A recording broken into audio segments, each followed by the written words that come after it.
Então são crenças e padrões que estão instaladas. Então eu digo, qualquer processo de mudança, de expansão de consciência, de evolução, começa com um processo de desconstrução de padrões e crenças. Eu sou esses corpos sutis que me manifesto neste veículo, eu estou o Arlindo nesta existência. Eu já fui vários personagens, mas eu continuo sendo o mesmo. Eu só vou acumulando experiências, vida após vida, e alugo um veículo novo, acabou o aluguel, você devolve o veículo, aluga outro veículo e continua. O motorista é o mesmo. Se eu tiver com esse emocional abalado, minha saúde degringola, minhas relações degringolam, incluindo as profissionais, como se fosse um cara depressivo. Bom dia por quê? Só sou pra você. Então, profissionalmente, as suas relações não transmitem confiança, segurança, e claro que você não vai ser promovido e não vai ganhar. Então, uma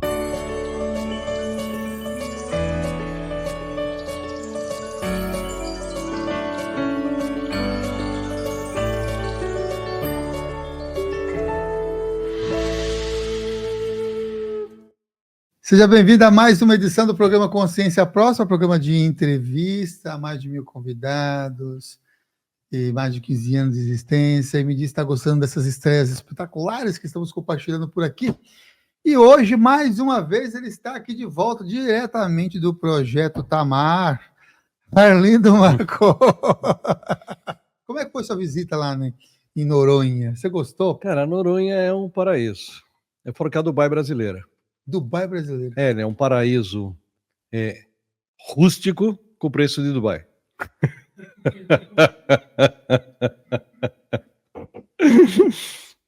Mas é isso, por exemplo, um barco para vir no continente ali gasta 3 dias. Então 3 dias de combustível para você levar qualquer coisa para lá, então assim, o custo de frete é alto. Uhum. Então, também você quer o conforto da cidade grande numa ilha que está a 3 dias de distância de barco. Então está em outro fuso horário, né? Então você está realmente fora do país, literalmente, mas o custo para levar as coisas, a ilha é pequena, né? Então, né, a justificativa, claro, o turismo aumentou, você tem o custo turismo, né? Mas você tem um custo que é um custo fixo de manter as coisas ali. Por falar desses cursos da ilha, por falar sobre esse projeto que é desenvolvido ali, por falar em Dubai, por que pessoas boas travam no dinheiro? Faz um monte de coisas espirituais legais, ajuda um monte de gente e travam no dinheiro. Vamos lá. Eu desenhei, né, para o pessoal no meu curso ali uma pirâmide, uma matriz energética baseada no que a gente vê. Então, qual é a base dessa estrutura? Que eu falo em pirâmide porque ela é a base mais larga, é a sustentação. Ou seria a fundação de uma casa. Corpo físico. O veículo de manifestação da nossa consciência, que são esses corpos sutis.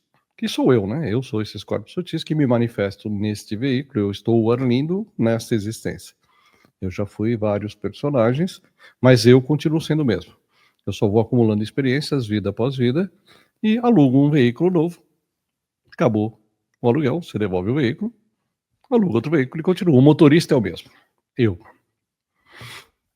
Então você vem, preciso de um veículo, se estiver com o pneu furado, sem combustível, sem óleo, sem água no radiador, o carro não anda. Se for elétrico sem bateria, não anda. Aliás, um carro normal sem bateria também não anda. Então existem vários itens que você precisa checar neste veículo para que ele funcione bem. Então o corpo é onde a gente se manifesta. Então essa é a base de tudo. A primeira camada em cima disso é a camada emocional. Né? Relembrando das 3 passagens anteriores aqui, o que você tem no nosso subconsciente, 90% do nosso cérebro, nosso piloto automático, você tem a primeira parte que é a automação do corpo, batimento cardíaco, gestão, respiração, toda a parte de padrões e crenças, toda a parte emocional, criatividade, conexão espiritual, memórias passadas.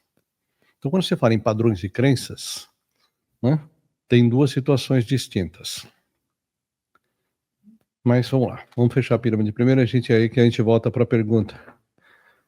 Se essa parte emocional estiver abalada, dependendo do nível de emoções que tem aqui, que estão povoando esse subconsciente, ou seja, não sei de onde vem, fora as situações que eu tenho no meu dia a dia, que são reforçadas por outras memórias, isso acaba se manifestando no físico, às vezes virando até doenças.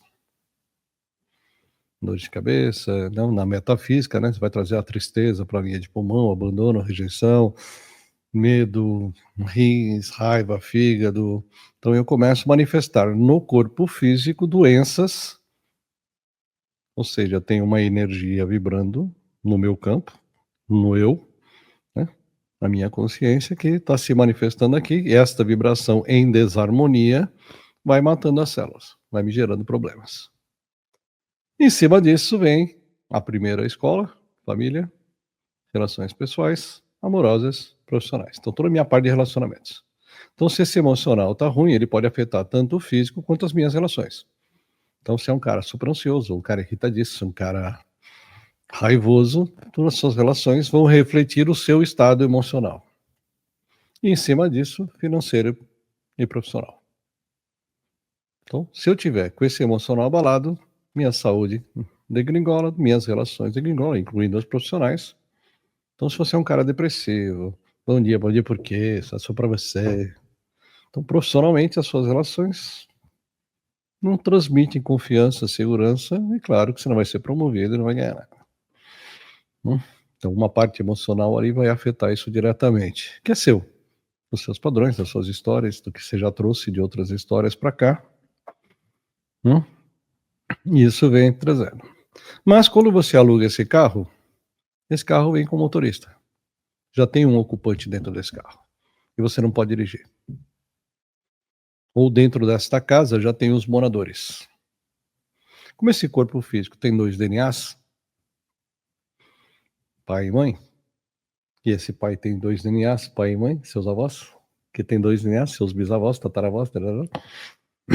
Então, em 11 gerações, você tem aí 300 anos, 4.096 personagens atuando diretamente no seu campo. Então, tem esses padrões e crenças que são ancestrais, que são carregados, e eu recebo do meu pai e da minha mãe os padrões e crenças ancestrais. Além da minha personalidade, que já veio pronta, mas foi moldada nesta sociedade pelo meu pai e minha mãe. Olha, nesta casa, nesse país, né, nós temos um conjunto de regras. Então, se você for muçulmano, você é criado para ter até 4 esposas, desde que você consiga sustentá-las. Se você é católico, se você tiver 2, você vai para o inferno, além de ser preso, porque aqui no Brasil você não pode legalmente ter 2 mulheres.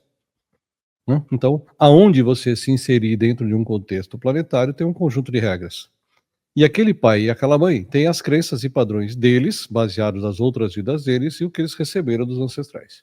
E vão moldar aquele conjunto de regras dentro daquela casa, baseado no que eles acreditam ser o melhor. Então, você é meio que moldado, e às vezes você tem aí algum incômodo familiar, porque você vem com uma personalidade diferente desses padrões de crenças, e não bate muito ali com o que eles tentam te colocar como valores. Você olha para aqueles valores e fala, esses valores não batem com os meus. E aí, atrito. Mas mesmo que você saia de casa e vá viver sozinho, alugou o seu apartamentinho, tem o seu emprego, neste condomínio, não? Dentro dessa estrutura, existem padrões e crenças que estão no seu nível subconsciente, instalados, herdados nesse corpo físico. E você tem os seus padrões e crenças. Às vezes são conflitantes. Às vezes são reforços para aquilo que você já traz seu. Então, se você veio de 20 vidas como católico, numa família católica, e está numa família católica e já vem de 19 encarnações naturais iguais, você está reforçando um padrão. Mais fácil passar o camelo no buraco da agulha do que um rico entrar no céu. Dinheiro é sujo, dinheiro é pecado, dinheiro só traz desgraça. É um padrão que você ouviu por todas as suas últimas vidas e foi reforçado nessa existência. Isso está em nível subconsciente. Como eu ajo e reajo baseado naquilo que eu sinto e vibro, conscientemente eu quero ser próspero financeiramente. Porque prosperidade pode ser saúde, pode ser relacionamentos, pode ser financeiro. Vamos falar do financeiro, que é mais fácil para a gente escolher um leque aqui de opções. Vale para os outros.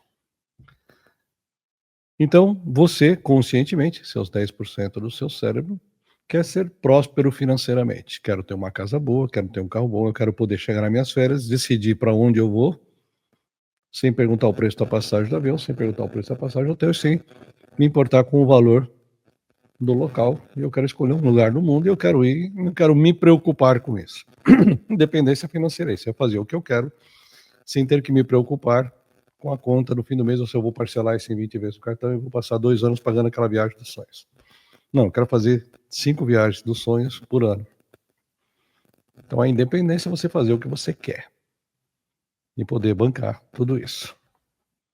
Eu brincava quando eu era adolescente, falava, Deus, ou me tira o bom gosto ou me dá dinheiro, os dois. Né? Sem os dois não dá, porque ser pobre com bom gosto. Eu entro numa loja, pode observar, eu vou olhar tudo que tem lá dentro. A única coisa que eu gostar daquela loja é o objeto ou a coisa mais cara que tem lá dentro. Então, já que eu nasci sem dinheiro e o bom gosto não vai embora, então vamos trabalhar para ter dinheiro para bancar esse bom gosto. Então, Noronha era uma das coisas que eu queria fazer na minha vida. Fui mergulhar com meu filho, eu peguei meu filho, fomos lá para lá, passamos uma semana mergulhando, se divertindo, foi legal pra caramba. Puta viagem. Diegão adorou, né, Diegão? Então, se você tem, mesmo que você não tenha essas crenças limitantes, né, aqui dentro do seu condomínio existe uma vibração produzida por esses padrões de crenças, seu pilotinho automático, e tem aquela que você está gerando conscientemente. Então, você somar essa mais essa, a resultante vai para o universo, e o universo vai te devolver a resultante. Tudo que você manda para o universo te devolve. Então, se eu tenho muito mais frequências e padrões de crenças do que a minha cocriação, o que vai para o universo é dinheiro é sujo, dinheiro é pecado. Melhor ser feliz do que ter dinheiro. Ou numa vida, né, onde você tinha muito dinheiro, invadiram a sua casa, né? Barbarizaram com a sua família, depois com você, depois te mataram só para te roubar. Então, antes de você morrer, você decreta: a próxima vida, não, dinheiro só traz desgraça. Eu não quero ter dinheiro, porque se eu não tivesse dinheiro, essa desgraça não aconteceria comigo e com a minha família. Ou você olha pela janela daquela sua fazenda, onde sua vista alcança, aquelas terras são suas. Mas no fim da vida, todo mundo foi embora.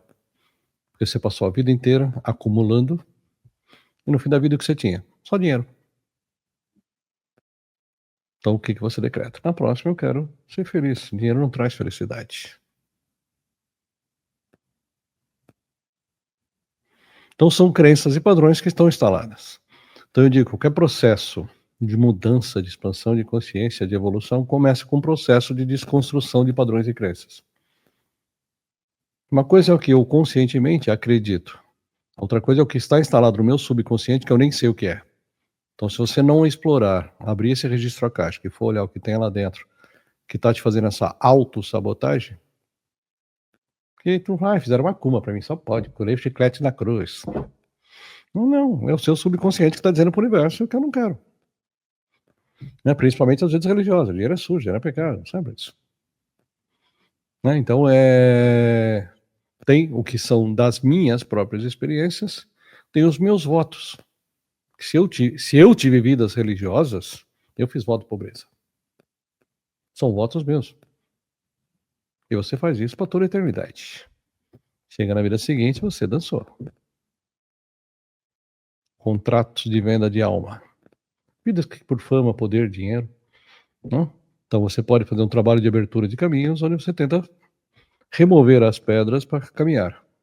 Só que às vezes, né, aquele mago, bruxo, sei lá, o nome do ser que tinha naquela época e fazia esses tipos de trabalhos magísticos, era um cara mal intencionado. Então ele te cobrava caro, como se cobra até hoje para fazer esse tipo de trabalho. Só que aquele bandido, vamos chamar de bandido, né, lá atrás faz o quê? Você assina um contrato e, né, por fama, poder, dinheiro, tudo que você quiser, sei lá, você consegue, naquela vida, ter tudo que você pediu. Só que ele não conta para você que aquele dinheiro todo que você pagou para ter aquilo, ou continuou pagando o dízimo para ele para manter aquilo, era só a entrada. Que você ia passar 10, 20 vidas, ou 1.000, 2.000 anos pagando prestações. Isso eu chamo de obsessor CLT. Ele trabalhou para você para te dar tudo aquilo. Na vida seguinte, ele vem receber.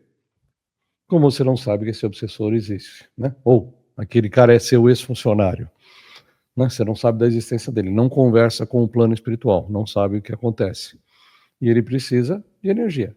Dinheiro é uma energia, né? Você, com aquele dinheiro, compra a pinga, a farofa, o sangue, põe ali, ele vai extrair aquela energia e vai se alimentar. Porque a nossa consciência, eu, né, me manifesto através de um veículo que é um gerador de energia. Eu tenho um Ki vital, uma energia vital, né, que nasceu comigo, que foi a minha bateria para durar, sei lá, X anos dessa experiência. E eu vou reforçando, alimentando essa bateria, vou carregando esta bateria, igual você carrega a bateria do celular, eu preciso carregar essa bateria desse corpo físico. Então eu respiro, eu tomo sol e me alimento. Então eu vou cuidando dessa bateria. Então, às vezes, né, você bebe demais, fuma, se droga, não sei o quê, que é a mesma coisa que você não trocar o óleo do carro. Aquele óleo já está queimado, você está desgastando o motor, você vai desgastando o veículo físico por mau uso, né? Então, como é que ele faz para extrair energia de você, já que você não está pagando a prestação? Esses seres se alimentam de energia psíquica densa. Escala de Hawkins, 250 para baixo. Raiva, angústia, desespero, ansiedade, pânico. Então ele vai tacar o terror na sua vida para você vibrar lá embaixo, para ele encostar atrás de você e sugar essa energia para se alimentar. A hora que deu a cota, o que ele faz? Agora, acabou a bateria, ele volta a cobrar de novo. Então é aquele período que você sobe na vida, tá tudo bem, daqui a pouco cai. Aí sobe, cai, sobe, cai. Você não consegue ter uma estabilidade. E é um contrato seu. Você está pagando a prestação do seu contrato. Né? Teu obsessor CLT. Então esses contratos de venda de alma traz muito disso. Pragas e maldições familiares. Então, muito comum, às vezes você tinha muito incesto lá atrás, você tinha pessoas que eram excluídas da família, né? Aquela filha engravidou, desaparece com ela, então ela não é filha, some com a do mapa, não considera. Pessoas que nasciam com qualquer problema de deficiência, que eram aberrações, né? Ia para aquele circo de horrores, ou simplesmente você era excluído da família. Quantos filhos você tem? Tenho 3. Não, morreu. Você faz outro escondido, traz ali, substitui, mas você exclui. Então você tem um sentimento de exclusão lá atrás.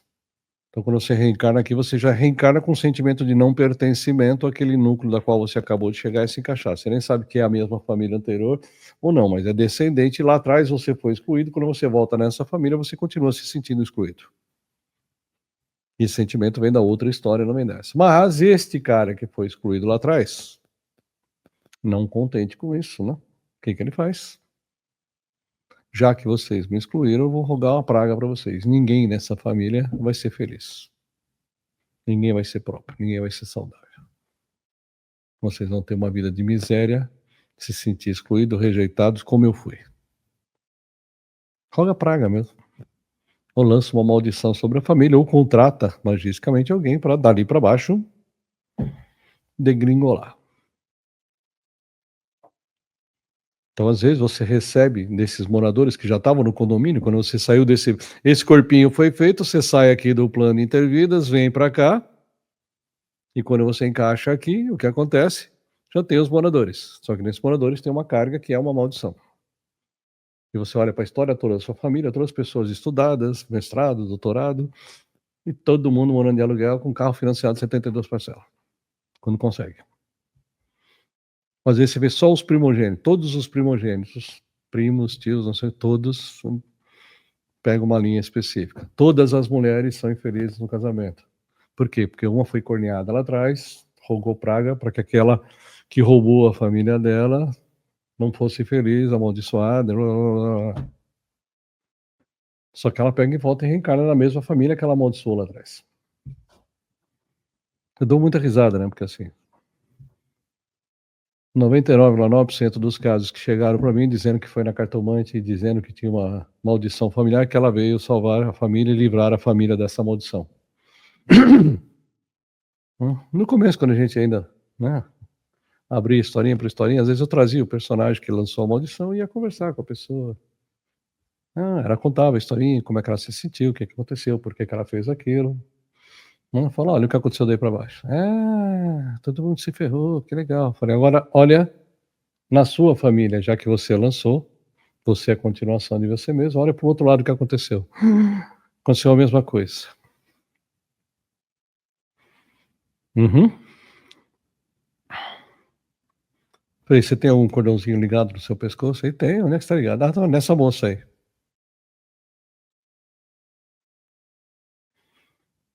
O único caso onde a pessoa que veio salvar a família, né, desfazer uma maldição familiar, que não era a pessoa que estava encostando, era o filho dela de 6 anos.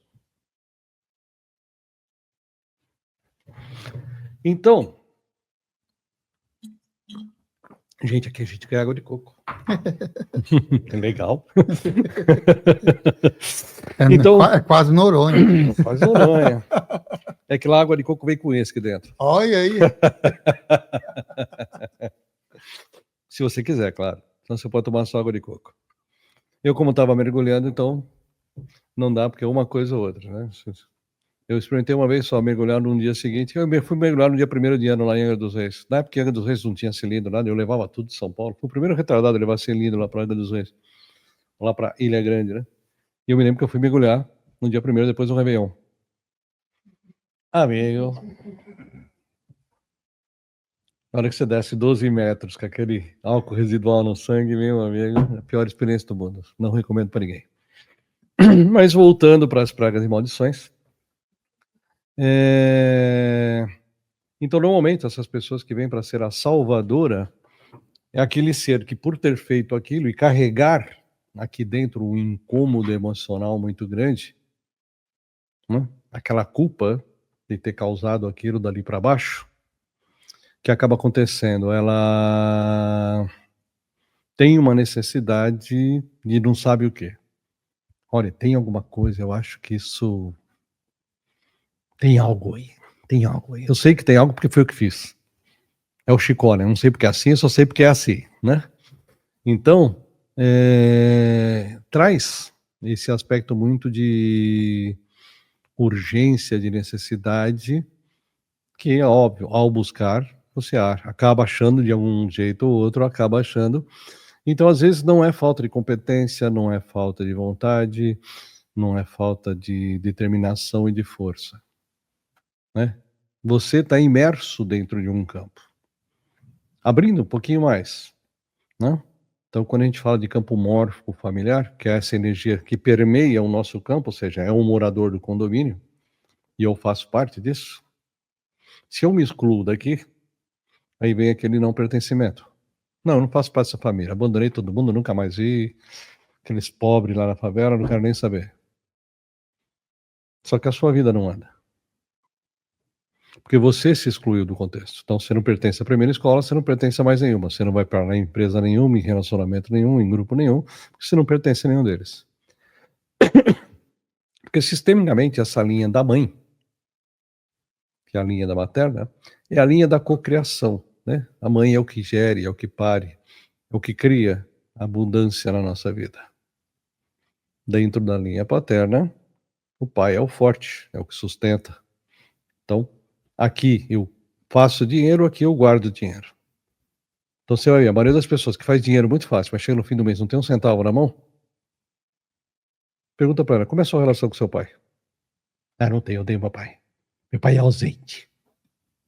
Teu pai é ausente, ou ele te propiciou você ser independente, para que você chegasse nessa condição hoje, foda pra caramba, muito bom, conseguindo fazendo tudo, porque você teve que se virar sozinho. Não tinha ninguém pagando a sua mesadinha ali, bancando os seus gastos. Você teve que se virar. Foi teu pior pai ou teu melhor professor para você atingir essa independência? Então, quando você entende, né, a sua escola, que é a raiz de todo início de qualquer tratamento, entender por que você está nessa escola. O que você veio aprender aqui? E parar de condenar quem te deu o veículo para você se manifestar aqui e passar a agradecer e honrar o veículo que você tem, porque você só está evoluindo e crescendo na sua experiência porque você tem um veículo. Você podia ter sido abortado ali no útero, né? Você entender que você pertence a essa estrutura, porque antes de você vieram tantos outros que passaram fome, que passaram guerra, que trouxeram toda uma força para você estar vivo aqui hoje, e honrar e agradecer tudo isso, a vida equilibra. Porque esses manifestantes do condomínio vão ficar em paz. Aí você vai limpar as suas histórias. os seus votos, os seus pactos, os seus contratos, as vidas onde aqueles pais se chamaram de incompetente, porque você nunca vai ser nada na vida, porque era o professor de independência. Então, em vez de você falar, não, agora eu vou fazer para esfregar na cara dele. Então, essa é uma das maneiras que as pessoas vencem na vida, para esfregar na cara dos pais que falaram que ele nunca ia ser nada na vida. Então, foram ótimos professores. Então, o método que eles usaram para te provocar e fazer você sair da sua zoninha de conforto, que você é um aluno repetente, né? A gente falou bastante isso no outro podcast lá atrás, né? Então, você é um aluno repetente. Eles não são maus pais, são bons professores. Então, claro que cada vez você vai ter professores mais difíceis, porque você é burro. Outra vez eu não quis chamar de burro, mas é burro mesmo, é isso. Porque você não quer olhar para o seu problema. É mais fácil terceirizar e falar que eu tenho pai ausente, por isso que eu tenho problema na vida. Em vez de assumir o controle da sua vida, a vida é sua, não é de ninguém. É você que tem que resolver os seus problemas. Quando você está na escola e o professor bota os alunos todos separados e não dá para você colar, você não vai ter que fazer a prova sozinho? Aliás, essa é a regra. A gente burla a regra colando. Mas se você fizer todas as suas provas sozinho, é você que está provando se você sabe ou não. É aí que você faz a diferença de ser melhor ou pior que o outro. É você com você mesmo. Então eu falo, quando a gente fala em prosperidade, que é o topo dessa camada, como está a sua saúde física? Como está a sua parte emocional? Como são suas relações? Porque não adianta eu tirar seus contratos de venda de alma, limpar seus votos de pobreza, se tudo isso aqui está bagunçado. Tu não vai progredir. Enquanto você chamar seu pai ausente, professor, que você não gosta dele, que ele só batia em você, que bom, você era um puta retardado, tinha que apanhar mesmo. Toda criança apanhou. Eu apanhei uma vez na vida, porque fiz merda, merecido. E é isso, você tem que corrigir. Tá fazendo merda, é isso. Então, vai lá e resolve o problema. Ah, porque meu pai me bateu uma vez. Se teu pai é ausente, é porque você veio se virar sozinho. Então, numa vida você foi jogado no orfanato, na outra você foi jogado na rua, e às vezes você tá dentro de casa. Mas teu pai, tua mãe, teus irmãos te ignoram. Ignoram a sua existência por completo. Então você se sente excluído. Sai do vitimismo. Isso aqui é uma escola. Porque tem aluno que faz bullying com você na escola, você não vai estudar e não vai passar de ano? Se você olha a sala de aula desse jeito, por que você não olha para a família, que é uma sala de aula? A primeira sala de aula. Então é trazer essas posições. Por isso que precisa abrir um leque quando a gente vai falar principalmente o financeiro, porque o financeiro é o topo da estrutura, é o telhado da casa. Se tudo isso aqui está organizado, você já vem de terapia, você está com a saúde em dia, faz yoga, vai na academia, sua alimentação é balanceada, não bebe, não fuma, né? Tem um corpo saudável, teu emocional está todo tranquilo, já está há 15 anos na terapia, né? Tuas relações estão todas sossegadas? Ah, tá bom, você pode ter um contrato aqui que está te atrapalhando de produzir tudo aquilo que isso aqui está equilibrado faz. Porque tem gente que quer, todo mundo quer começar por aqui. Todo mundo. Odeia o pai, odeia a mãe, tá no 5º relacionamento, já é o 5º casamento, já trocou de emprego 18 vezes, né? E o problema é a macumba, né? Não vale nem o preço da vela, quanto mais a macumba inteira. Um dos temas que a gente colocou aqui é fractais. E eu quero associar com essa ideia que você está trazendo aqui, a ideia, na verdade, de prosperidade, dinheiro e energia, né? O que é que são fractais, para as pessoas entenderem o que é que são esses fractais, e quem é que manda no bolso? E dá para identificar se é um fractal que está tomando as decisões quando o assunto é finanças ou dinheiro? Vários deles. Tá, então, dentro desse leque que eu te abri aqui, então, por exemplo, um fractal basicamente é uma memória com emoção. É um fragmento da sua alma.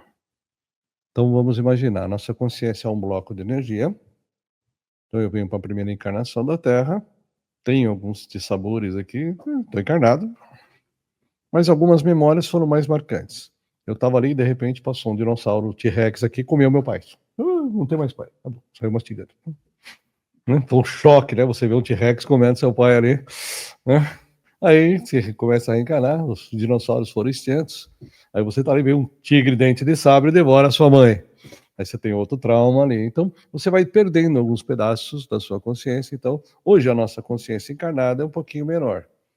A maior parte dela está aqui encarnada. Mas ficam alguns fragmentos aqui. Então, cada personagem desse que eu já interpretei como um ator, né, como de um filme, eu tenho vários papéis. E alguns papéis são mais marcantes.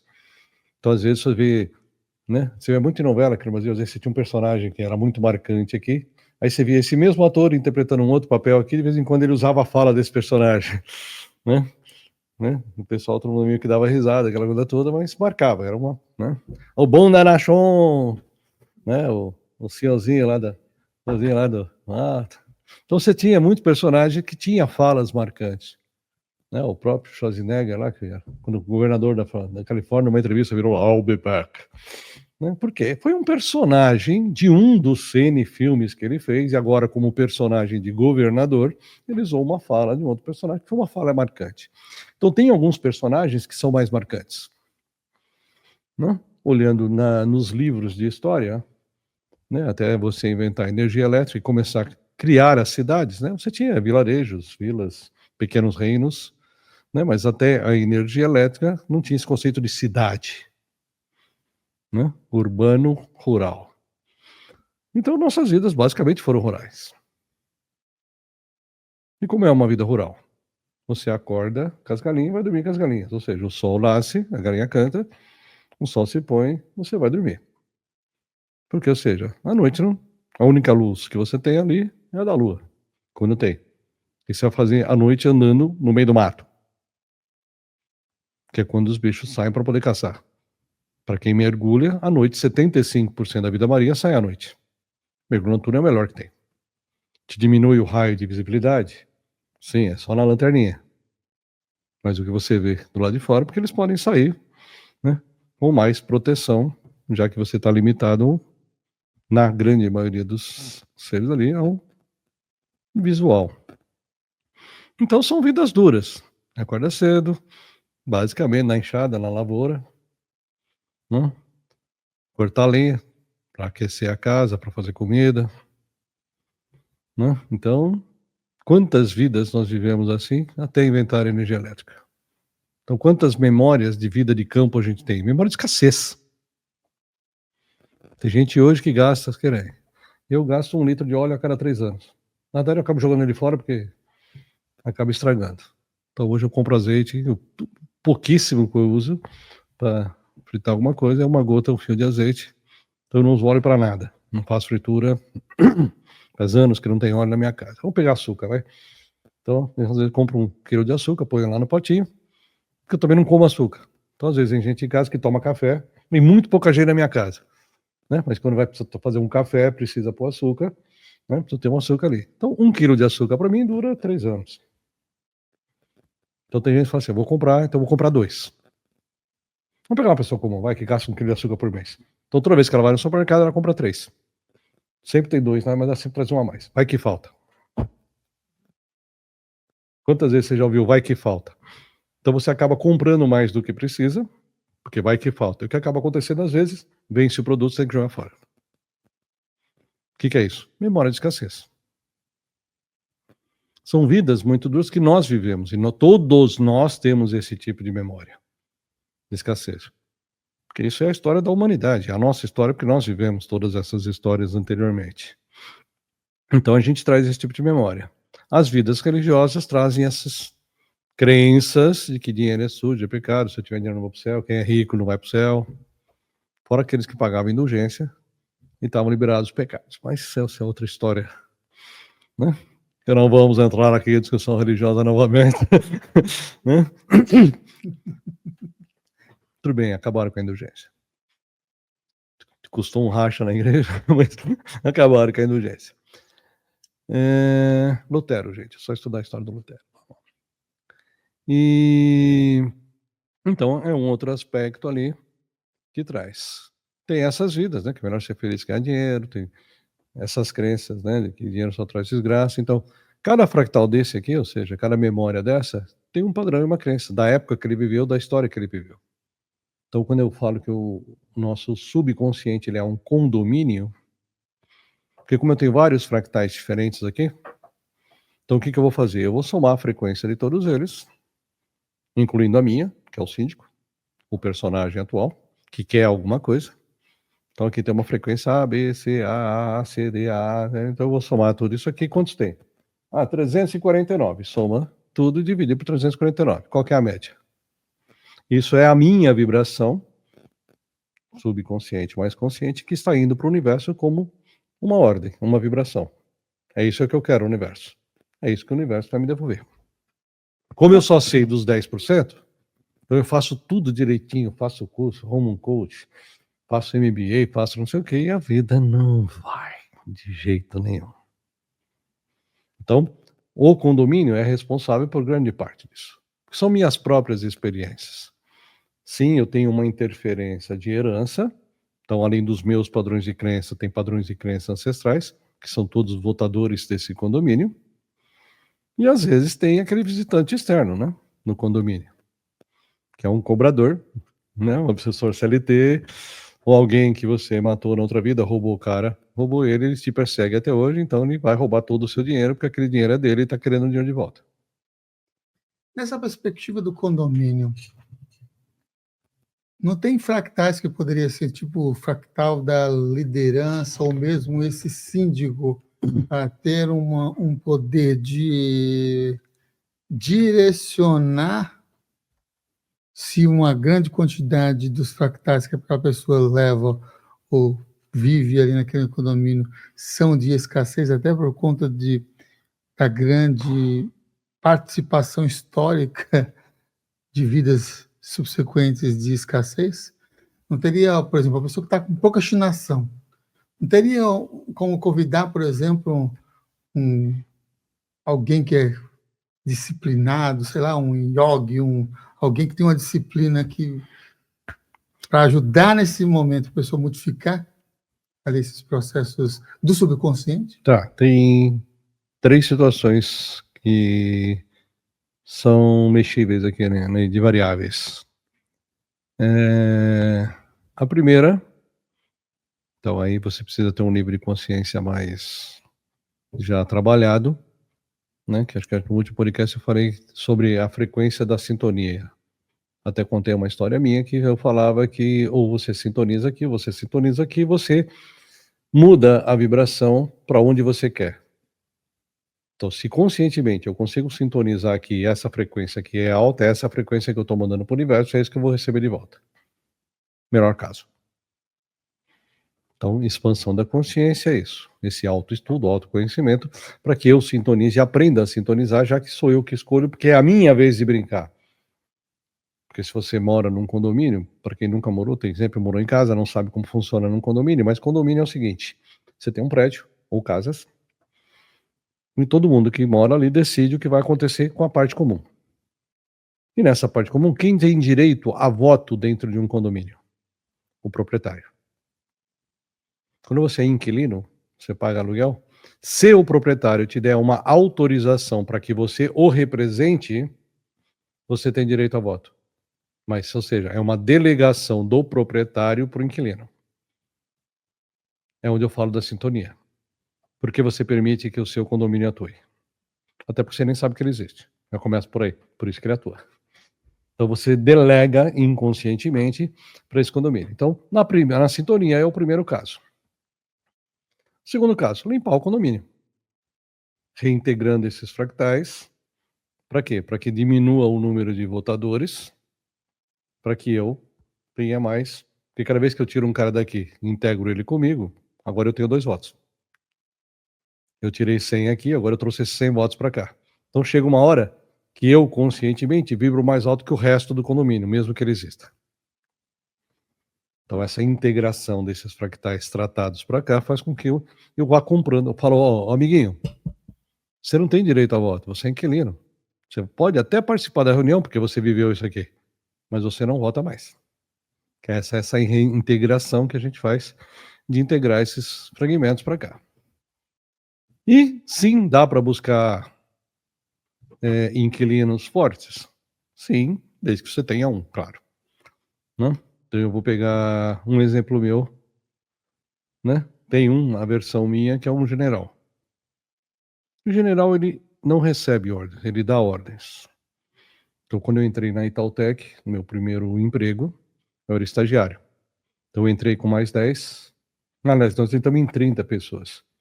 Tinha lá uma meia dúzia de funcionários e eu ia trabalhar na área de automação bancária. Que a Itautec, era Itaú Tecnologia ainda, depois virou Itautec. Né? Ela nasceu Sul Processo, virou Itaú Tecnologia, virou Itautec, que prestava serviços para o Banco Itaú. Então, criaram uma empresa de tecnologia, que era um departamento interno do banco. E, passados 3 meses de curso, eu trabalhei um dia numa agência, e aí criaram a área de microcomputadores. Estavam lançando o i7000, que era o primeiro PC brasileiro, 8 bits ainda, em CPM. E eu passei para esse grupo. Então, ficaram 10 pessoas ali. E aí tinha poucos micros, então a gente estudou muito aquilo. Foi uma escola fantástica. Isso foi em 83, eu entrei em janeiro. Janeiro de 84, me mandaram para Brasília. Porque dos 10, né, antes de entrar em Itautec, eu já tinha feito um curso de programação. Eu já era um cara, então eu já programava em Assembly, sempre fui muito autodidata e muito dinâmico nisso. E aí me mandaram para Brasília, porque lá os clientes eram o Prodazem, que é o Centro de Processamento de Dados do Senado, o Ministério do Exército, né? Os clientes ali é tudo, né, prioridade -1 para atender, não é 0. Putz, então você tinha que correr. Como eu era o cara mais rápido, mais ágil ali do processo, me mandaram para lá. E quando eu voltei para São Paulo 7 meses depois, já tinha contratado, a área de micro já tinha 100 funcionários.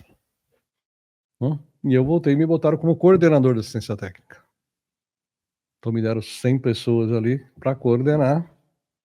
Tinha 10 combis de manhã, então tinha que despachar, encher aquelas combis, fazer toda a rota. Então, o motorista deixa um aqui, um aqui, um aqui, um aqui, um aqui. Quando ele deixava o último, ele já estava passando, pegar o primeiro para levar para outro lugar. Então eu fazia toda essa logística das combis, controlava todos os equipamentos sobressalentes que eles levavam e traziam, que a gente tinha lá um estoque de peças.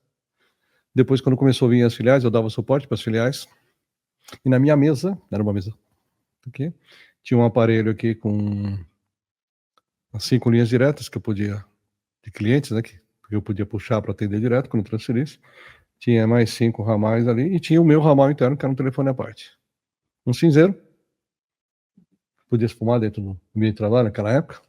E tinha uma planilha, daquelas folhas de 132 colunas, que era o meu mapa, que eu tinha as 10 combis, eu punha o nome do técnico e ia marcando os números, eu batia o olho, e com os números que estavam, que eu ia colocando ali, minha mente desenhava o mapa, que eu sabia quem ia para onde, em que horário, em que sequência. Bom, conclusão. Em 85 eu saí da Itautec, e aí, daqueles 10 primeiros que entraram comigo, botaram 3 para fazer esse processo. Porque não tinha nada, só tinha uma planilha ali. Tudo era minha mente. Aquela parte de controle de sobressalentes passaram para 2 engenheiros. Pegaram 3 caras para dar suporte para as filiais. E, em geral, naquela época, eu virava 1 ou 2 pendências por dia.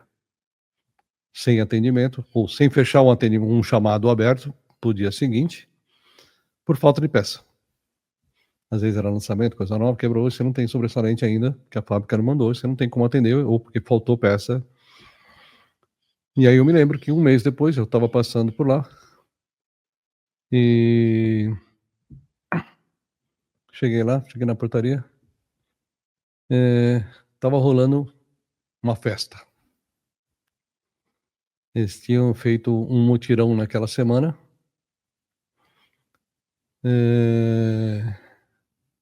Não, isso aqui foi um pouquinho para frente. É que eu passava algumas vezes ali, sempre que ia lá, pegava os currículos debaixo do braço e levava esse pessoal para CID. Aí me proibiram de entrar em Itautec.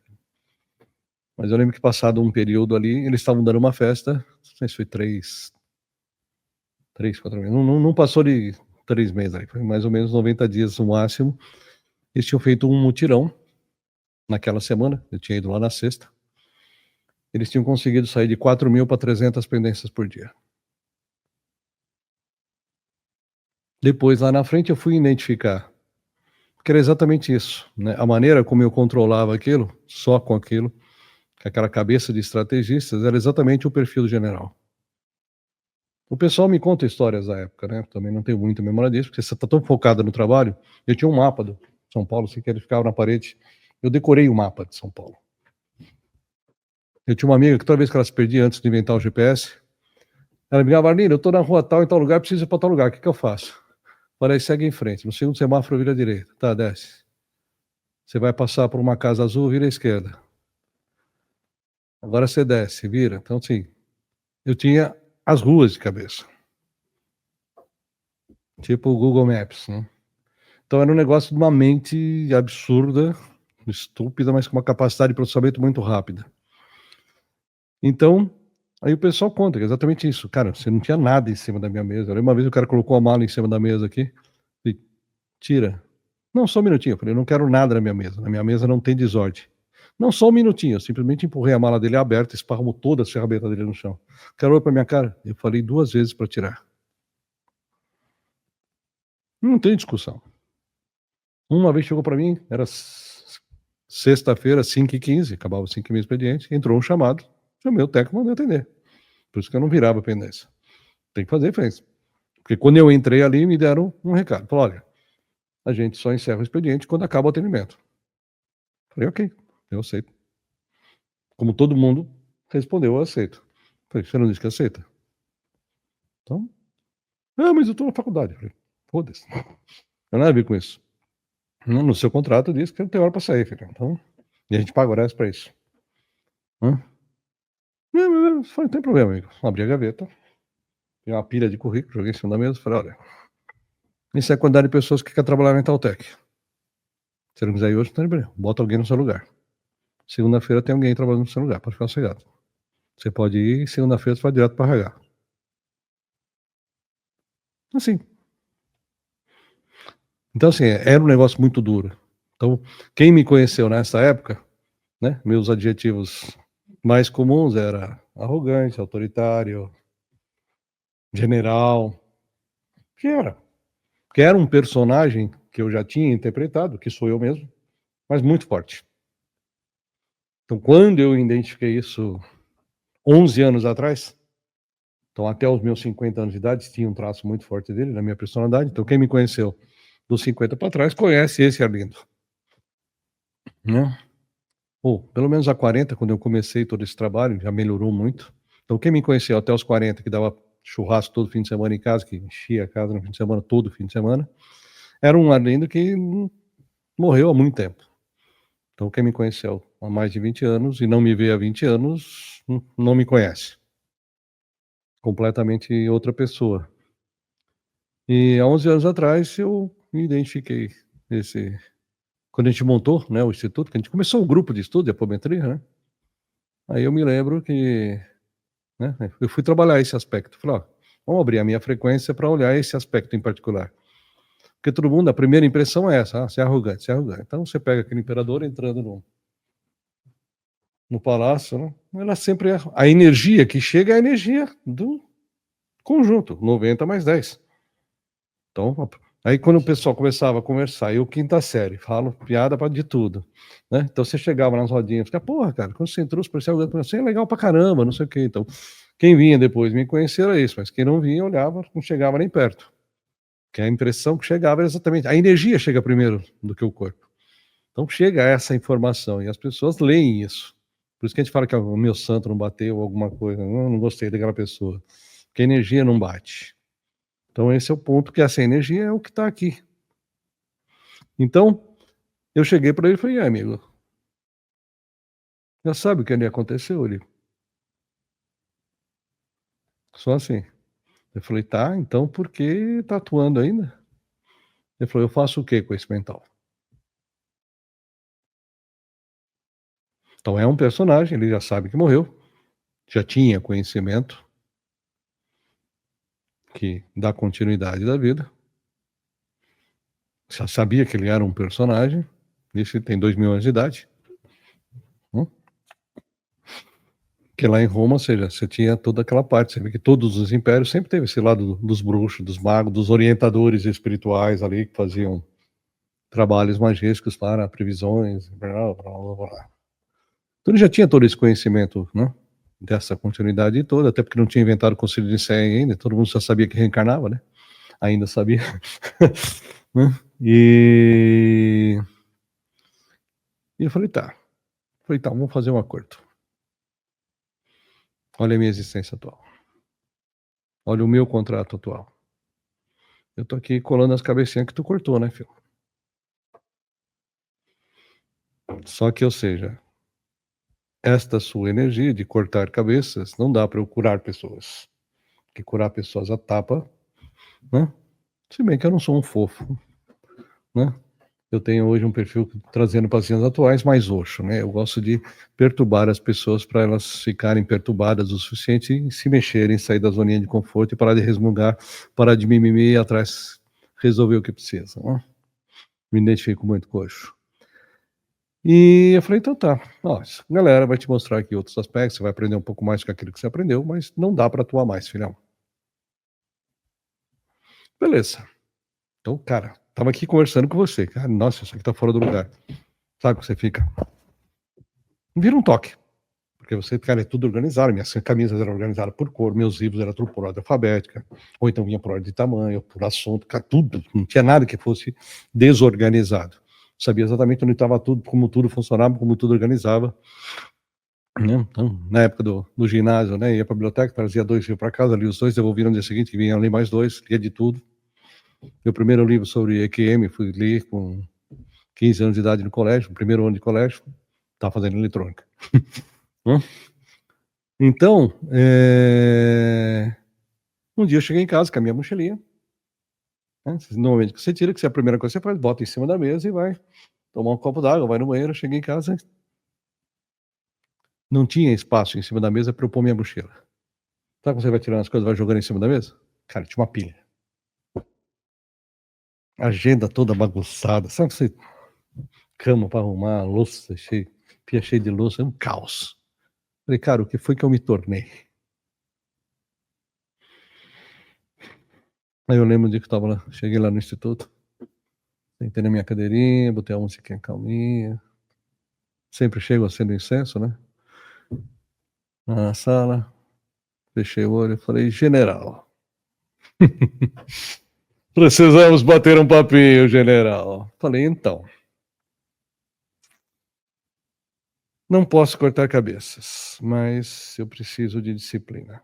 Não consigo focar em mais nada, isso aqui tá tudo bagunçado, né? Eu preciso da sua disciplina para trabalhar. E de lá para frente, tudo passei a voltar a uma rotina de disciplina, de organização, voltei para atividade física, não sei o quê. Mas pegar o primeiro podcast que eu fiz aqui, tô 15 quilos mais gordo, né? Aliás, no último foi um prêmio, né? Porque camisa XXL, né? Da primeira é XXL, né? No último que eu fiz aqui, eu tava com uma camiseta de ET, né? Toda brilhante. Era uma camisa M aquilo. Né? Eu não vejo progresso. Então a disciplina vem muito disso. Então eu posso usar qualquer característica de personagens que eu tenha? Posso. Por isso a investigação de como foi essas suas histórias é importante. Porque essas características, né, até você me perguntou no outro podcast, eu posso, como é que eu vou lá buscar uma característica boa? Não, você já tem ela. É só usar. Falei da incorporação também. Você não incorpora esse seu mentor que é você mesmo, porque ele é você. Então o que você faz? Você acessa o teu registro acástico, traz aquela informação e se comporta como aquilo. Porque é uma característica sua, daquela história, mas é você. Porque você é o produto de todas as histórias. Então, se você tem uma vida disciplinada, o que eu vou fazer? Eu vou sintonizar onde? Nesse personagem que é disciplinado. Ou eu vou sintonizar nesse personagem que é religioso e que diz que dinheiro é sujo, é pecado. É onde eu estou sintonizando dentro do meu próprio condomínio. Então dá para você organizar as coisas. Até eu aprender a fazer essa sintonia, o que eu vou fazendo? Eu vou desalojando, despejando esses inquilinos, ou não tenho como tirar você do condomínio, mas você vai não ter mais direito ao voto. Então você tira aquela memória com emoção e deixa uma memória. Se ela não tem mais emoção, ela não vibra, essa vibração não vai para o universo. Uhum. Mas, se você vem aqui e desinstala um padrão ou uma crença antiga, fica um buraco. Então você vem no celular, todo mundo chega, que normalmente o aplicativo de correio do celular é uma porcaria. A gente sempre desinstala e põe um mais bonitinho. cheio de frescura. Ah, vou tirar essa agenda e botar outra que tem mais recurso. Então, normalmente, o que você faz? Né? Você substitui as aplicações por outras com mais recursos. Então, padrões de crença é a mesma coisa. Eu preciso desconstruir um padrão em crença. Tá bom, identifiquei isso agora, com 60, tenho mais uns 30 pela frente. Que bom. Então dá para viver 30 anos melhores? Tá. Para quem acha que você não pode mudar de profissão, aos 55 eu larguei 40 anos de carreira de TI, dei a minha empresa para um ex-funcionário e passei a trabalhar como terapeuta. Né? Então, sim, dá para mudar de carreira aos 55 anos de idade e de profissão completamente na sua vida. Eu sou mais feliz hoje. Não que eu não tenha sido no TI, fui muito feliz no TI. Então você traz, né, essa mudança aqui do... Eu fui aqui pro TI, voltei aqui, perdi o bit. Do fractal. Perdi positivo, o fractal aqui no né? caminho. Para o momento presente, que é o que você estava falando. Isso, você sintonizar isso aqui, trazer o personagem para esse poder de atuação. Então, claro, no caso do general, ele tem uma característica boa que me precisa, que me é muito útil, que é a disciplina. Mas essa força de, cara, deu uma ordem, você vir como um trator e passar por cima de tudo, não dá.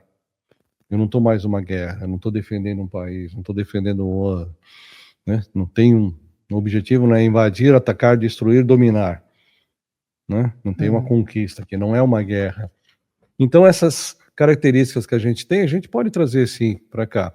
E esse desalojamento, né, desses fractais, de remover a emoção do fractais, que é um trabalho que assim, é o mais rápido que a gente pode começar a fazer enquanto eu estudo, identifico os padrões e crenças. Agora, como eu fiz isso até hoje? Seja lá com 20, com 30, com 40, com 50, com 60. Desse jeito. É um padrão que está instalado ali. Esse era o bit perdido.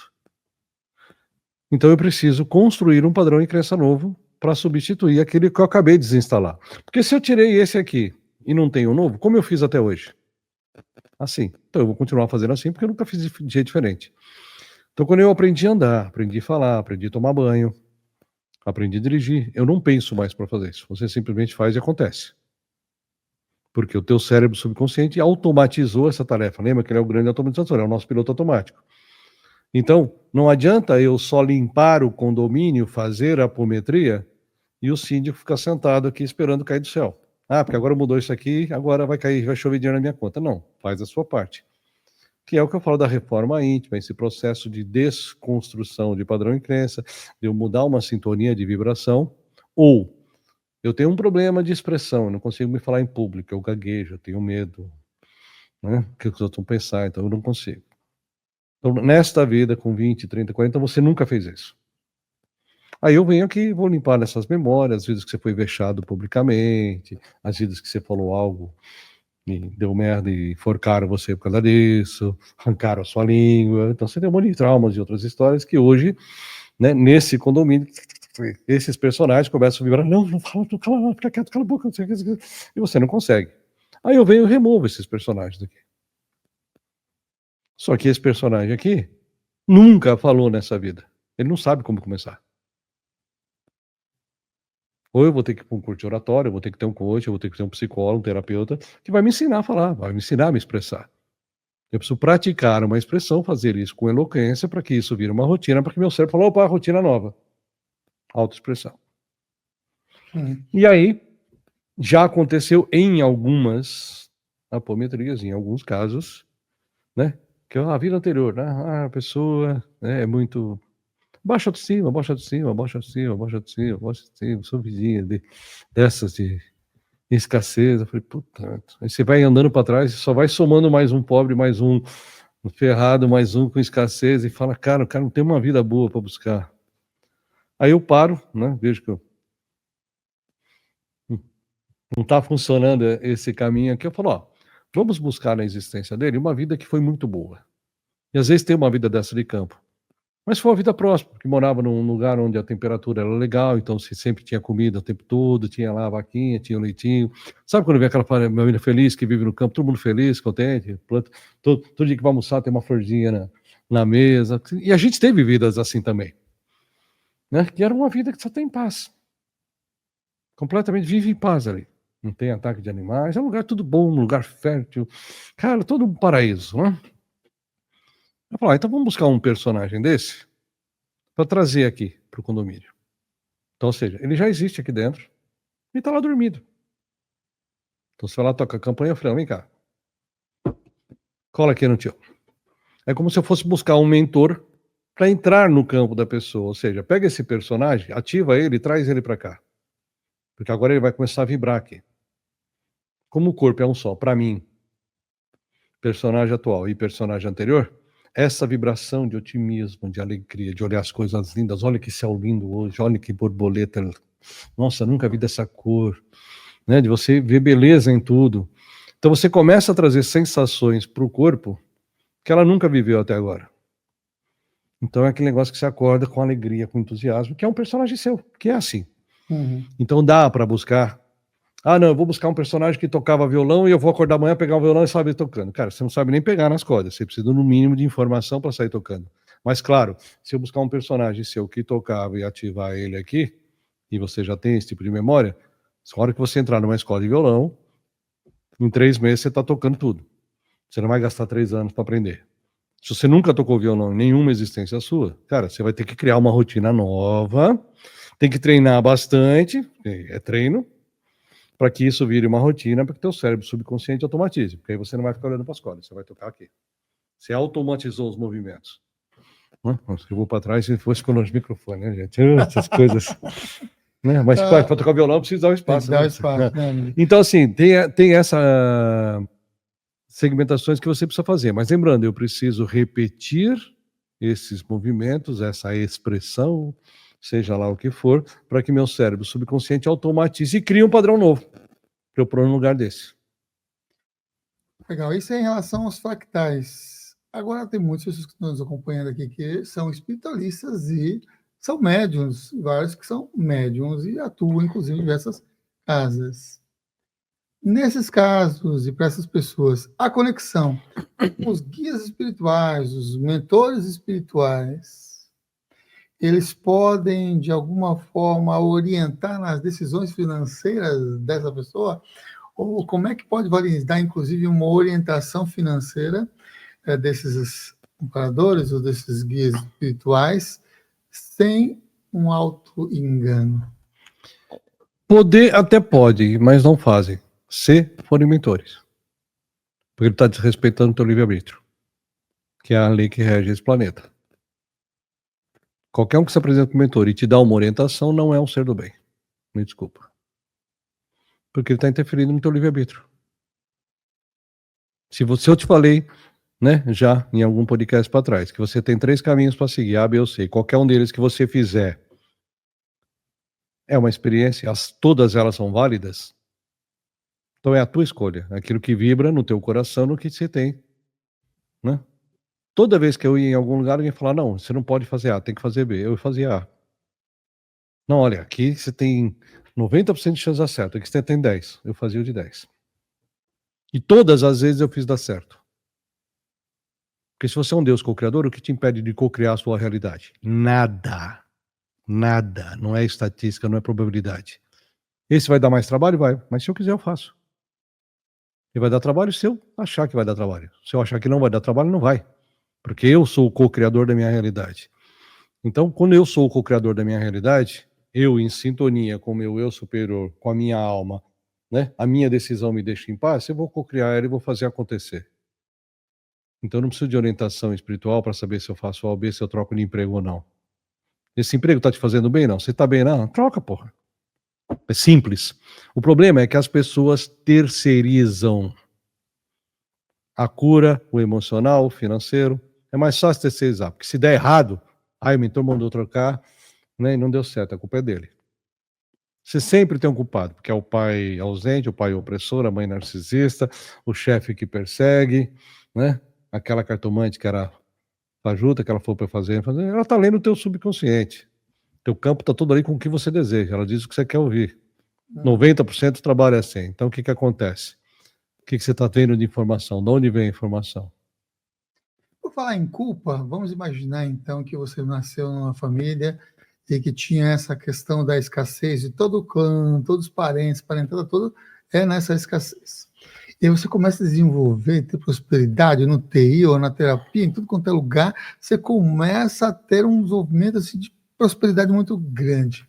Só que aí você tem uma ideia mirabolante que é querer salvar a família da escassez. Como é que a gente pode, então, parar de salvar a família dessa escassez e seguir um caminho próspero sem essa culpa? Então, culpa de quê? Você lembra que você é um amiguinho legal pra caramba na terceira série que repetiu de ano? Mas toda vez que você chamava ele para estudar com você, ele não ia? Culpa é sua? É uma escola isso aqui. Você vem, né, de uma família humilde e você ganhou dinheiro. Você pode propiciar para os seus pais que te deram esse corpo físico, esse seu veículo, em gratidão e honra, e agora financeiramente também pode ajudá-los, né? Em retribuição ao que você recebeu, porque você não sabia falar, não sabia comer, não sabia andar. Eles te carregaram no colo, te limparam cheio de merda até o pescoço. Toda vez que você trocava o número de fraude e ficava naquele intermédio que você enche, né? Você não sabia fazer nada. Eles te deram todo o suporte e apoio, inclusive a vida, né? Então você quer retribuir isso em gratidão, é uma coisa, não é obrigação. Então, porque eles também são alunos da escola. Por que eles vieram nessas condições mais precárias? Por que a escola deles é assim? Essa história é deles, não é minha. Então, cada um tem a sua escola. Então, você é matriculado em uma escola. Então, o primeiro ponto é isso, né? Imagine que você é gêmeo. E você tem lá, né, o QI médio, dizem que é entre 80 e 120, você tem um QI de 160. E teu irmão de 67. Muito abaixo da média e você muito acima da média. E vocês estudam junto a vida inteira, claro. Como ele é seu irmão, o que você faz? Passa cola para ele, o ginásio inteiro, o colégio inteiro. Às vezes, como é gêmeo, né? Troca, vai lá fazer a prova pelo outro. Não? O professor nunca sabe quem é um, quem é outro, então, beleza. E aí, o que acontece? Você resolve fazer medicina e ele quer fazer engenharia, administração, ciência ou qualquer outra coisa. Você presta, entra para a faculdade de medicina e vai embora. E faz 15 anos que ele está prestando vestibular. Porque Malemar sabia escrever o nome depois do colégio, porque você passou cola para ele a vida inteira. Você ajudou o seu irmão ou você fodeu com a encarnação dele? Você deu peixe a vida inteira, aí tu morre. Teus descendentes ou aqueles alimentados vão morrer de fome, eles não sabem pescar. Você nunca ensinou a pescar. Então você mostrar o caminho é uma coisa, você não pode percorrer o caminho de ninguém. De novo você está interferindo no livre-arbítrio. Ajudar é uma coisa, salvar, você não está aqui para salvar ninguém. Sêneca falou 300 antes de Cristo. Faz parte da cura o desejo de ser curado. A pessoa quer mudar. Quando você convida aquele seu primo que está mais ou menos de vida para trabalhar na sua empresa, ele quer, naquelas condições que a sua empresa próspera funciona? Nossa, mas tem que trabalhar tudo isso, tem que fazer tudo isso, nossa, tem que viajar, tem que trabalhar de fim de semana? Não. O cara quer trabalhar 4 horas por dia em casa, ganhando 100 mil por mês, com 3 meses de férias, carro.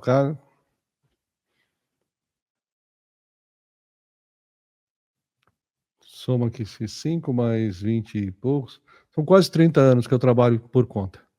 Então eu não sei o que é férias, não sei o que é 13º, fundo de garantia. Não sei o que é trabalhar menos de 12 horas por dia. Eu tenho 61 anos de idade, né? Eu estou de segunda a segunda no instituto. Esse fim de semana eu tive uma folga. Aliás, sábado eu estava num evento e domingo descansei. Hoje é terça, né? Então abri o instituto, 6h15 da manhã eu estava no instituto. Das 8 às 10 da noite tem o grupo lá. Então é o dia que eu chego 6h15 da manhã, saio de lá 10h30. Então pelo INSS eu sou aposentado. Que aliás, paga nem o aluguel de onde eu moro. Hã? E então, não tem uma fonte de renda passiva, então você precisa trabalhar. Então, isso é uma realidade do Brasil. Esse é um ponto também. O ambiente. O ambiente físico, ele pode sustentar escassez? E como é que a gente pode diagnosticar e até higienizar uma casa, um escritório de alguém que está nos acompanhando, de uma forma eficaz e que o ambiente crie ou seja propício para que não tenha energia de dinheiro, mas que amplifique essas possibilidades prósperas? Ambiente tem uma coisa mais específica. Quando a gente fala em fractais de alma, você está falando em algumas memórias com emoção. Como a gente fala que tudo é energia, né? A própria casa é um holograma, né? Aquelas paredes têm elétrons girando ali e tudo mais. Então, a gente fala, né? Paredes têm memórias. Então, você tem muita energia. Quem morava antes nesse local? Como foi isso aqui? Então, tem um trabalho que a gente faz, que chama-se análise espectral de ambiente, que é você abrir o registro acástico do local.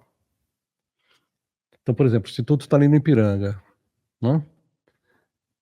No Ipiranga, então, ali, estou próximo do Museu do Ipiranga, tudo ali em volta tinha várias fazendas, com várias senzalas, tinham índios ali antes de tudo isso acontecer.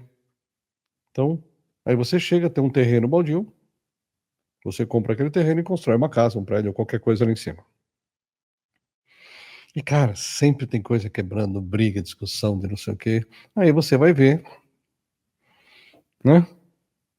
Aquilo era uma terra de índios, então tem lá no registro daquele local, né, os portugueses chegando, matando os índios, aquela luta com um monte de disputa, briga. Então, se você abre, né, daquela dimensão 1500, olhando para aquele aspecto, você está tendo uma invasão e um monte de gente morta, brigando, gritando. Depois, naquele local, passado um tempo, virou fazenda, ali virou uma senzala, um monte de gente morta, um monte de gente chicoteada, com muita dor, sofrimento. Então, tem toda uma energia de dor, de sofrimento. Aí aquilo acabou, bonitinho, virou, começou a virar bairro. Aí aquilo, como tinha um barracão lá da senzala ainda, aquilo virou local de desova. Então, vira e mexe, jogava um ou outro lá dentro. Assassinatos que aconteceram lá dentro. Aí alguém veio, limpou, comprou aquilo lá, não sei o que, comprou o terreno. Aí não deu tempo de construir e morreu. E aquele proprietário desencarnado está lá no terreno até hoje, porque o terreno é dele. Aí aquele cara morreu, e aí a família ficou disputando a herança, aquela puta briga que acontece toda vez que alguém querido morre, fica aquela treta por causa da herança. E tem muita energia disponível de herança. Aí você compra aquele terreno baldio que nunca teve nada lá dentro e faz uma casa em cima. E esse é o histórico energético do local. Então, se você não limpar isso, é aquele lugar que você pisa e fala, cara, muito lindo, é tudo muito bonito, mas energeticamente fica aquele mal-estar, aquela coisa, porque você sente a energia do local. Então tem muita coisa que são energias do próprio local fisicamente, exceto as telúricas, que as telúricas nós falamos, o local está assentado, então às vezes você tem veios de água, você tem minerais, depende do tipo de mineral que você tem embaixo, a vibração daquele mineral no campo da casa vai acabar atrapalhando. Aí tem que ir para uma linha de Feng Shui, radiestesia, fazer uma leitura radiestésica do local para você poder equilibrar algo que não é energético. Mas aí você vai, recolhe aqueles índios, recolhe aqueles que foram chacinados, recolhe aquele proprietário desencarnado, você tira todas essas energias. Então, quando você chega no local, o local está mais... E aí você tem a manutenção disso. Que não adianta você ficar passando água com anil no chão, jogar sprayzinho de limpeza, que 5 minutos depois você vai ter outros aspectos ali dentro, né, que estão lá. Você só espanta e volta, porque eles estão ali, né, eu preciso remover. Mas aí você tem o que a gente usa, né? Normalmente usar uma água com anil para passar no chão, que é para desimpregnar a energia do local. Pode passar nos azulejos, pode usar os sprays de ervas, aromatizadores, incensos, tipos de cristais. Então, normalmente nos cantos das paredes a gente usa cristais de absorção, obsidiana, turmalina negra, cianita azul, que são cristais que absorvem energia. Então a gente vai colocar como ralos energéticos. Por exemplo, eu tenho uma pedra de obsidiana rolada, que a obsidiana é forjada na boca do vulcão, né, que é um vidro. E ela é embruta, de manipular, de pegar nela, você já corta tudo dentro, né, gente? Então a obsidiana rolada é legal. Então eu tenho uma pedra dessa obsidiana, então coloquei ali dentro do meu box, né? E lembra que magia é uma intenção. Então você pega aquela pedrinha, seja onde você for colocar qualquer cristal dentro de casa, e coloca e fala, olha, eu vou te colocar ali no cantinho, eu quero que você absorva toda a energia não qualificada desse local. Você vai lá botar uma dentro do box, por exemplo, olha, toda vez que eu estiver tomando banho, eu quero que você puxe qualquer energia que não pertence ao meu campo físico e descarregue aqui e dissolva, dissipe enquanto a água cai para você, para dissipar toda essa energia. Então você programa, bota uma intenção naquilo. Ela é uma pedra de absorção, mas eu pedi, já que você é uma pedra de absorção, toda vez que eu for tomar banho, puxa a minha energia ruim e joga aqui. Então você está potencializando aquele processo todo usando a pedra. Né? Ah, poxa, mas eu não tenho uma pedra, fui viajar, né? Esqueci de trazer a pedra do meu banheiro, estou aqui no hotel, como é que eu faço? Magia é uma intenção. Então, o que você pode fazer? Olha, eu estou me sentindo X. Quero que você projeta uma cromoterapia. Falou, aplica uma luz aqui nessa água para que ela caia na minha cabeça e limpe o meu campo dessa sensação. Então, às vezes, você com o olho fechado mesmo vai sentir cores ao seu redor. Uma luz violeta para transmutação, uma luz verde para cura, uma luz dourada para preencher o teu campo. Então, depende do que você está precisando. Quando você intenciona, você tem amparadores. Então, eles vão aplicar essa cromoterapia naquela luz, aquela água que está vindo do chuveiro vai te limpar e vai te energizar. Você é mago. Você é um Deus co-criador. Você manipula energia. Então, peça. Amparadores para te ajudar? Tem. Flores, plantas dentro de casa. Né? São aspectos que você pode colocar. Aliás, era para ter colocado no site em dezembro do ano passado um curso de defesa e proteção. Porque o material está pronto, eu preciso só terminar ele para gravar. Que é exatamente isso, umas diquinhas de como você fazer. Usar o uso de cristais. É um lugar que entra e sai muita gente, aquele vidrinho com sal grosso, para você colocar para absorção, para ter essas práticas de dia a dia, para fazer esses equilíbrios todos. Agora, claro, você faz essa análise de ambiente, você bota tudo isso daí, né? Mas da sua boca, né? Você, né? Não cumprimenta o porteiro, xinga todo mundo, né? Só profere desgraça o dia inteiro, acorda de manhã, que saco, tem que trabalhar, esse dia vai ser uma merda hoje. Você acabou de decretar como ele vai ser. Você vai co-criar isso aí no final do dia, porque você vai receber o que você decretou pela manhã. Uhum. Esse é um ponto bem interessante, né? Qual a importância desse decreto, da intenção de decretar? Decretar e também de visualizar um futuro desejado para essa criação. Sim, você é um co-criador, então tudo que você pensa, você cria. Quando você verbaliza o pensamento, ele é um decreto. Então você acorda de manhã, poxa, mais um dia. Uau, vamos lá. Tenho mais um dia para estar aqui, né? Não acabou ainda, então vamos lá. Né, o Buda fala, teve um discípulo do Buda que perguntou para ele, falou, mestre, como é que eu sei que eu já cumpri todo o meu propósito, que eu já fiz tudo que eu tinha que fazer? Como é que eu já sei que zerou a conta aí, que eu posso agora só me divertir, passear, né, não sei o quê, que tá tudo pronto? Aí ele falou, não, isso é muito fácil. Senta aí, fecha seu olho, respira fundo ali. Pode abrir o olho. Você tá aí ainda? Ele falou, tô. Então, não acabou. Então, se você está aqui ainda, é porque o seu contrato não acabou. Você tem pendências com você mesmo. Você veio aqui para aprender algo, então se você está aqui e acordou hoje, se você está aqui me ouvindo nesse exato momento, a sua missão não acabou. O seu aprendizado não acabou. Né? Porque a hora que você cumpriu, você tem que cumprir. Bateu a meta, canta para subir. Né? Então, assim, as pessoas não vigiam esse pensamento, não vigiam a fala. E fala todo dia, ai, minha vida é uma droga, ai, minha vida é uma droga. Você está dizendo todo dia que ela vai ser uma droga, porque você acabou de co-criar uma droga. Então, no final do dia, você vai colher o que você planta. Né? E essa verbalização. E se você pensou, dispensa. Ai, como é que dispensa? Né? Falei, nossa, o dia vai ser um saco. Não, um dia vai ser um saco. O dia vai ser legal, a reunião vai ser super legal, vai dar tudo certo. Sim. Cancelando esse pensamento absurdo. Esse pensamento não é meu, cancela já. É isso, ordena. Porque é isso, o universo ele é movido por energia. O pensamento, ele vibra essa energia. Você não atrai o que você pensa, você atrai o que você vibra. Agora, se eu estou co-criando essa, conscientemente, não tem como mudar nada. Que é que eu falo que é o trabalho do síndico. Não adianta a gente trabalhar só o condomínio. O síndico precisa ser trabalhado junto. Faz sua parte. trainee de deuses, né? Por falar em trainee de deuses, eu penso sempre que cada vez mais os co-criadores mais experientes vão receber mais responsabilidade, vão criar mais. E existe aí uma necessidade de criar novos mundos? E como é que funcionaria um processo de dinâmica de fractais, vamos dizer assim, em outros planetas, em outras dimensões, sei lá, com os pleiadianos, os arcturianos? Eles também têm essa perspectiva de fractais e de aspectos co-criadores nos seus respectivos planetas ou dimensões? Bom, eu estou falando aqui de fractais, mas estou falando da minha consciência, dessa extensão de alma fracionada aqui nessas experiências terrenas.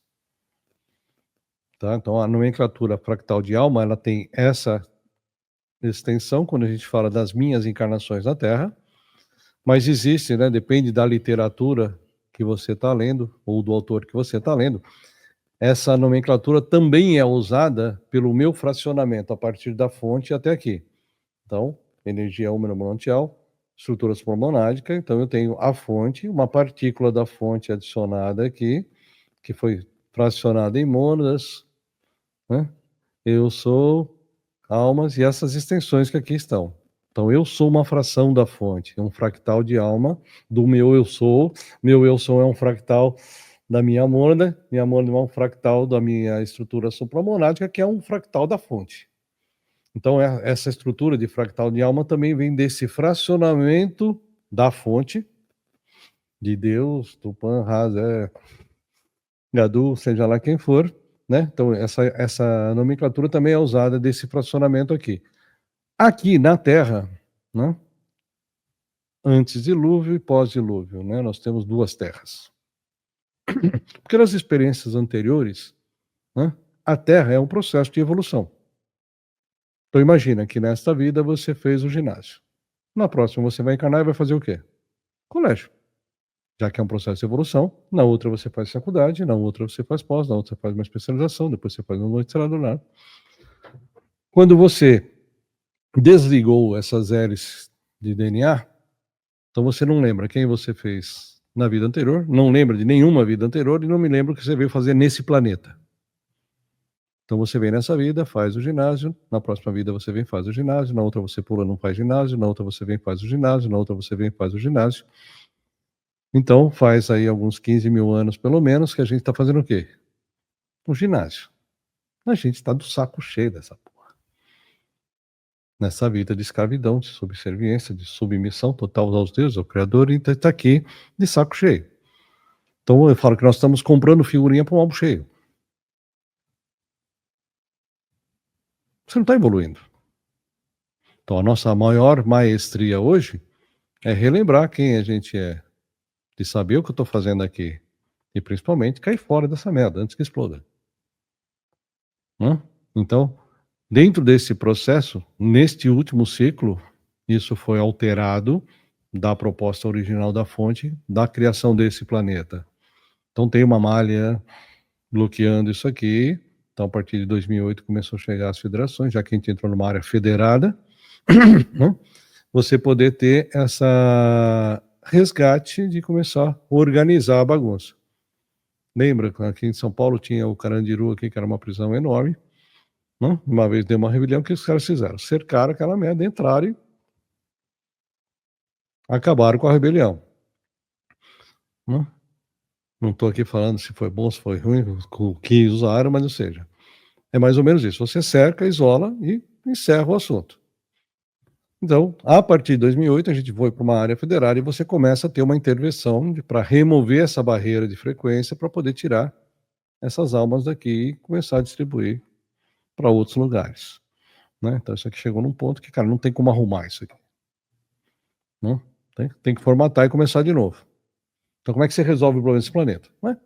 Morre todo mundo, já que ninguém morre, ou seja, acaba com esses campinhos, dá uma chacoalhada, limpa aqui os espaços para todo mundo começar de novo. Não? E aí você fica achando essas coisas com tecnologia antiga enterrada aí, nossa, os caras já tinham isso lá, tinha. A nossa história é mais para trás, antes do dilúvio. E começa de novo. Então, dentro dessa proposta de evolução, a gente perdeu essa capacidade.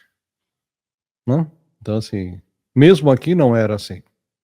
Então, se do 1º aos 7 anos, naquela pré-escola, onde você era moldado para alguém te contar como é que era aquela experiência, então ele vai te ensinar a falar, andar, comer, tomar banho, né? E até os 7 anos de idade, a gente fazia o quê?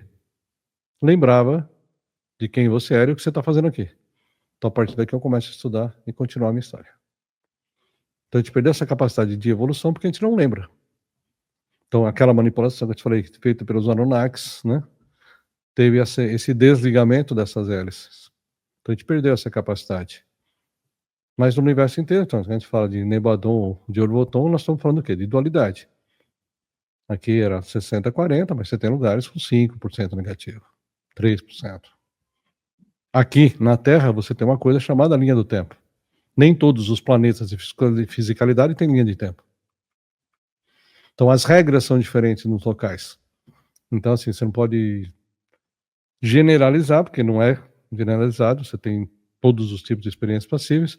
Algumas, dado a esta limitação pós-manipulação de DNA, mesmo que a gente acesse, cognitivamente não tem capacidade de entender ou raciocinar isso. Não. É a mesma história de você falar que todas essas realidades são paralelas, simultâneas, e que não tem passado, presente e futuro. É tudo ao mesmo tempo agora. Mas como? Se você desencarnar agora e quer viver na Grécia antiga pra gente. Aqui não é um videogame, ó. Quero descer nesse joguinho agora. Você desce ali, você está vivendo na guerra. O que para nós seria 320 a.C., você reencarna lá na próxima encarnação. Então é assim, né? Você pode piorar um pouco o nível de complexidade do jogo, né? Mas para isso você precisa ter o quê? Um conhecimento básico de estrutura. Tem um livro do... como era o nome do físico? Stephen Hawking, chama O Universo numa Casca de Nós. Cara, é fantástico aquele livro. Mas eu vim de uma escola de um colégio técnico, que era o ITA dos colégios técnicos aqui, que o meu professor de física, né, ele saiu daquele colégio, foi trabalhar na NASA, foi convidado pela NASA na época. Então eu estudei física pra caramba. Mas não quântica. Mas aí, né, naquelas minhas andanças por biblioteca, né, no colégio comecei li o primeiro livro sobre equímica, aí comecei a estudar um pouco sobre física e mecânica quântica. Agora, se você não tiver um mínimo de conhecimento sobre física básica e não tiver um conceito de física e mecânica quântica, esquece, se você comprar esse livro, você não vai ler. Você pode ler ele inteiro, você não vai entender absolutamente nada. Porque ele vai entrar em teoria de cordas, vai falar dos buracos negros, e tudo isso são equações de física e matemática, então ele vai explicando fisicamente, desenvolvendo as equações e te explicando como é que tudo aquilo funciona. Então, se não tem um conhecimento de física, né, conhecimento de desenvolvimento de derivadas integrais, que aí é matemática, para quem faz engenharia, isso é cálculo 1 e 2, são 2 anos de faculdade para entender tudo isso. Então é uma leitura de um livro que, cara, é absolutamente vago. Você não vai na profundidade do que o cara está te explicando ali no coisa.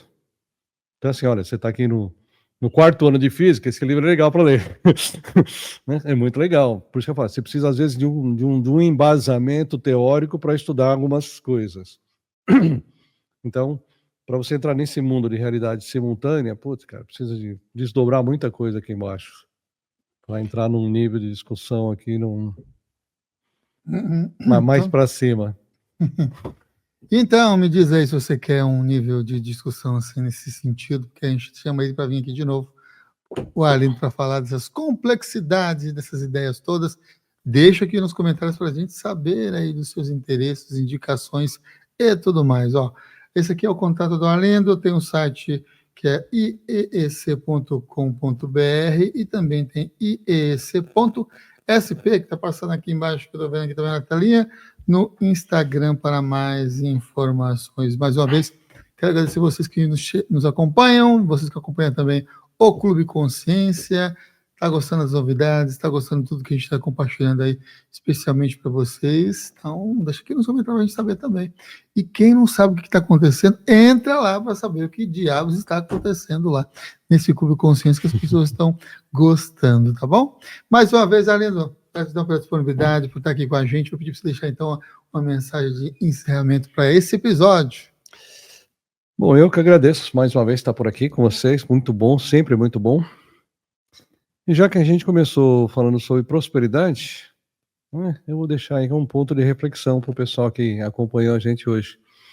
Senta com calma, tranquilo, pega uma folhinha e começa a anotar, né, dentro desses incômodos ou todas essas faltas, qual o seu sentimento em relação a isso? Você acha que tem algum culpado? Qual é a emoção que você sente? Comece a fazer um inventário dessas emoções ligadas, né? Porque às vezes é o que eu falei, você está mudando de escola e professor, a disciplina é a mesma, né? Então, o objetivo maior hoje é identificar qual é a sua disciplina de dificuldade, onde você está repetindo, né, sempre pessoas ou situações iguais. Porque isso, né, te traz exatamente um ponto onde você precisa olhar e resolver. Porque tem coisa que você vai resolver aqui, tem coisa que você vai resolver para cá, mas primeiro eu preciso saber o que é exatamente isso. Então acho que um pouquinho mais de autoconsciência, sair do vitimismo, ninguém aqui é vítima de nada, nada acontece com nós se nós não permitirmos. Então é trazer mais essa consciência para o eu, onde eu estou errando, o que eu estou fazendo de errado, por que que eu estou atraindo isso, por que que eu estou nessa situação, né? Não tem culpados de nada, você tem professores o tempo todo. Se você não aprendeu a lição, vamos lá, né? E trazer um pouquinho mais isso para si, que eu acho que isso já é 50% do processo. Vai ajudar bastante, gente. E gratidão aí por estar aqui com a gente. E vamos lá.